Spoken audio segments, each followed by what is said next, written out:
నమస్తే, నేను మీ కుప్ప పద్మిని. ఇన్నాళ్ళు మీ సపోర్ట్ ని నాకు అందిస్తూ, మీ ప్రేమని నాకు అందిస్తున్న ప్రతి ఒక్కరికి కృతజ్ఞతలు.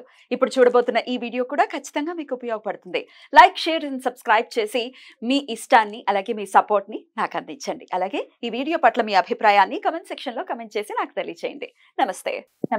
Welcome to our channel. నేను పద్మిని. ప్రస్తుతంతో పాటు ప్రముఖ ఆధ్యాత్మికవేత్త, వాస్తు జ్యోతిష పండితులు శేషగిరిరావు గారు ఉన్నారు. మాట్లాడదాం. నమస్కారం అండి. ఈ 15వ తారీఖు బుధవారం భగళాముఖి జయంతి రాబోతోంది. సరే, జయంతి అని కాకుండా భగళాముఖి ఆవిర్భవించినటువంటి రోజు. శత్రువుల యొక్క నాలికను పట్టి చీల్చి చెండాడేటటువంటి రూపం భగళాముఖి. అయితే శత్రువులు నాశనం అయిపోవటం అనేది కాదు అక్కడ ఉద్దేశం. ఖచ్చితంగా శత్రుత్వం పోవటం, శత్రువుగా భావించేటటువంటి ఆ భావన ఏదైతే ఉందో అది పోవటం భగళాముఖి ఆరాధనతో సాధ్యపడుతుంది అనే విషయం అందరికీ అవగతమే.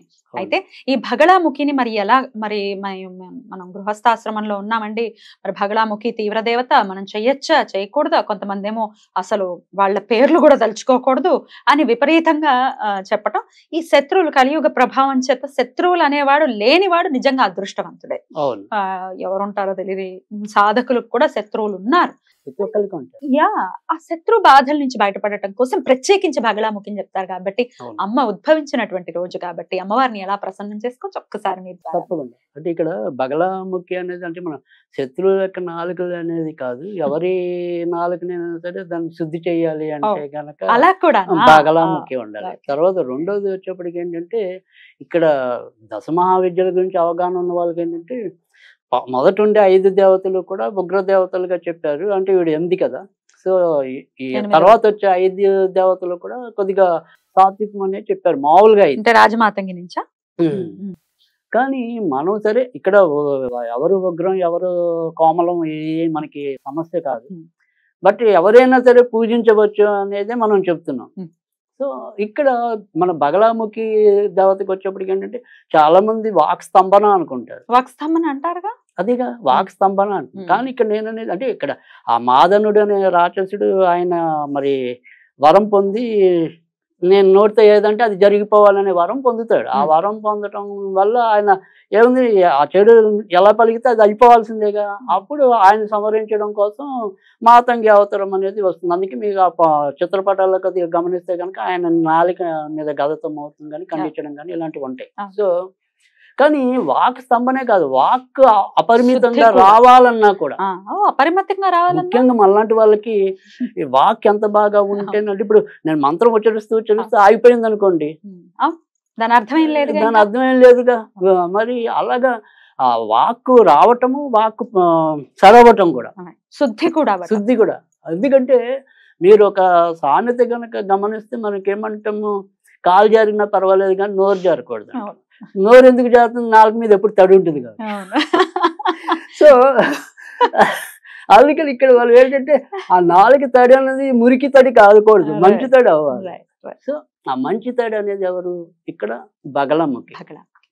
బగళాముఖి అనేది ఏంటంటే, వాక్ అపరిమితంగా రావాలన్నా ఆవిడ అనుగ్రహం ఉండాలి. సో అందుకే కోర్టు గొడవలన్నింటినీ కూడా ఈవిడే పరిష్కరిస్తుంది. తర్వాత రెండోది వచ్చేప్పటికి ఏంటంటే, కుజుడికి అధిష్టాన దేవతగా చెప్పడం అనేది ఉంది. తర్వాత సరే దశావతారాలతో కొంతమంది వీళ్ళని పోల్చకూడదు అనేది, కొంతమంది పోల్చేది అనేది, అలా 2 రకాలు ఉన్నాయి. బట్ ఈవిడ వరకు వచ్చేప్పటికి ఏంటంటే, ఈవిడిని మత్స్యావతారం అని చెప్పారు మామూలుగా అయితే. సరే, మత్స్యావతారానికి స్త్రీ శక్తి, రైట్. ఇక ఇప్పుడు మామూలుగా కూడా బగళాముఖి విష్ణు అంశతోనే జన్మిస్తాడు. అందుకని కొంతమంది ఇదే బగళాముఖిని వైష్ణవీదేవిగా కూడా ఆరాధిస్తారు.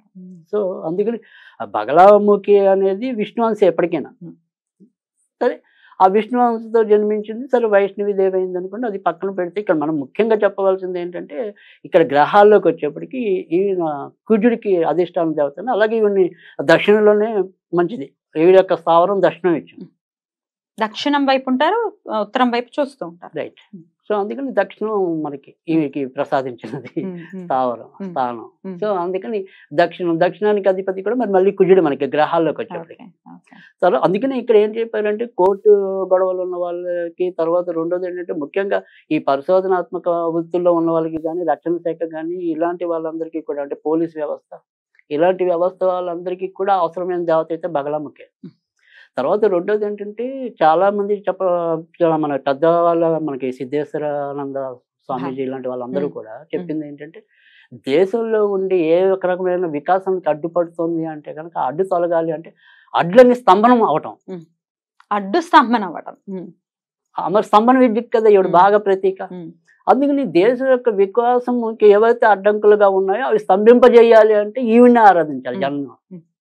అందుకని ఇటు మనం సామాజికంగా చూసినా కానీ ఈవిడ యొక్క ఆరాధన అనేది చాలా అవసరం.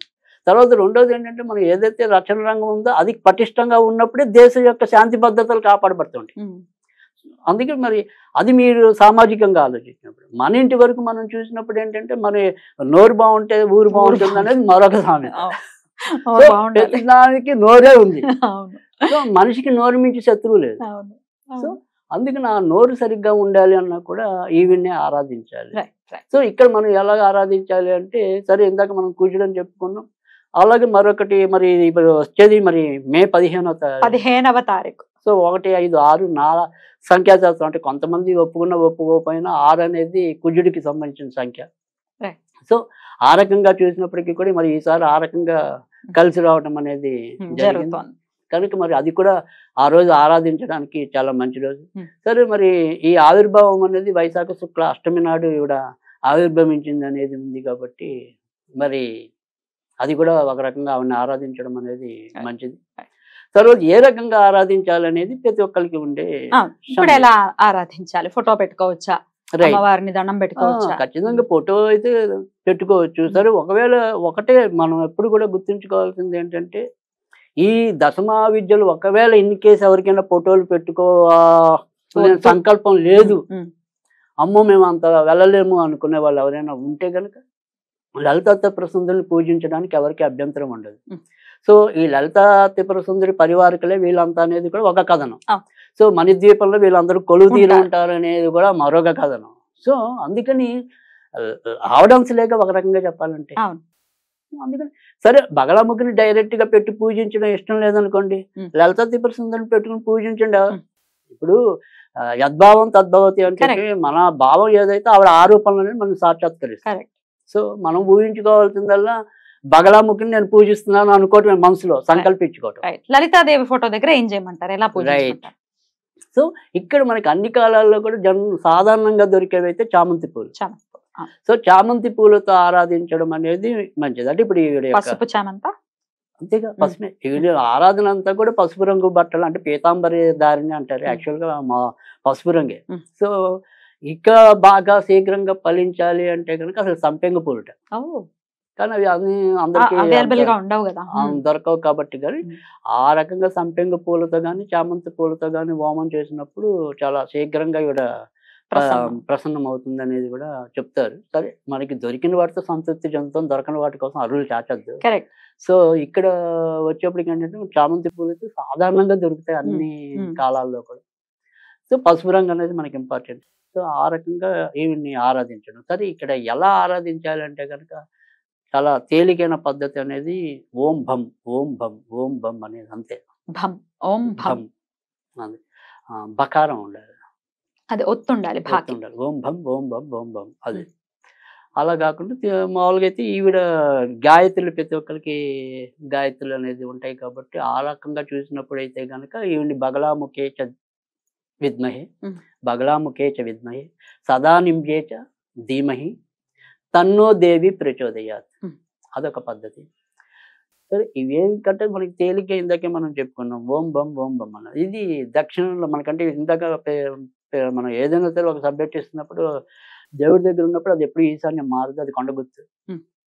అలా కాకుండా విడిగా పూజించాలనుకున్నప్పుడు వీళ్ళు దక్షిణంలో కూర్చుని ఉత్తరముఖంగా పూజ చేసుకోవటం అనేది అంటే సాధన అనేది. సో అలా ఏదైనా సరే ఈ మాల అనే దానిలో కూడా మనకి ఏంటంటే పగడాల మాల అయితే మంచిది. ఎందుకంటే మనం ఇప్పుడు ఈ కుజుడికి ప్రతీకగా చెప్తున్నాం కాబట్టి ఎర్రపూసల మాల అనుకోండి. పగడాలంటే డైరెక్ట్ గా పగడాలే అవసరం లేదు. ఏం చేయాలి పగడాల మాల? మనం ఒకవేళ ఓం బం ఓం బం ఓం బం అనేది 108 సార్లు అనుకోవాలనుకుంటే పగడాల మాల పెట్టుకుని లెక్క 108 టైమ్స్ అంతే చేయాలి. అదొకటి. ఆ తర్వాత ఏమి నివేదన చెయ్యాలి అంటే కనుక పసుపు రంగులో ఉండేదంటే కేసరి. సో కేసరి కానీ పులిహార కానీ నివేదన చేయాలి. ఇవి నివేదన చేయడం అనేది అదే. పొద్దున్నే చేయొచ్చా అండి అమ్మవారి ఆరాధన? అంటే ఇక్కడ ఎప్పుడైనా సరే మనకి ఈ దేవతల యొక్క ఆరాధనలోకి వచ్చేప్పటికి ఏంటంటే ఇన్కేస్ రాత్రిపూట అయినా కూడా ఆరాధించవచ్చు. సో పొద్దున కూడా మనం చేయాలంటే కనుక మధ్యాహ్నం 12 గంటల లోపు చేయాలి. ఎప్పుడైనా సరే బ్రహ్మ ముహూర్తం అనేది అది ఎప్పుడు కూడా మనం అది ఎప్పుడు మనం మళ్ళీ మళ్ళీ పునర్నిర్వహించాల్సిన అవసరం అయితే ఉండదు. బట్ బ్రహ్మ ముహూర్తానికి మించిన ముహూర్తం అనేది అంటే ఒక అక్షయ తృతీయ నాడు ముహూర్తాలు లాంటివి వదిలేస్తే ఈ బ్రహ్మ ముహూర్తం అనేది ఎప్పుడు కూడా విశిష్టమైనది. సరే ఆ రకం కాబట్టి తర్వాత రెండోది ఏంటంటే ఈ దశమా విద్యలన్నిటికీ కూడా రాత్రి కూడా ఇంపార్టెంట్ ఉంది కాబట్టి ఒకవేళ రాత్రి పూజించినప్పటికీ కూడా మనకు వచ్చే ఇబ్బంది అయితే ఏమీ లేదు. సో ఇక్కడ ఓం బం అనేది అది దక్షిణంలో కూర్చోవడం అనేది ఒకటి. తర్వాత రెండోది ఏంటంటే ఈ దక్షిణాముఖి అనేది ముఖ్యంగా ఎవరికైతే కాలేయ సంబంధ వ్యాధులు ఉంటాయో, తర్వాత క్యాన్సర్ యొక్క ప్రాథమిక దశలో ఎవరైతే ఉంటారో వాళ్ళు కూడా చాలా బాగా ఉపయోగపడుతుంది.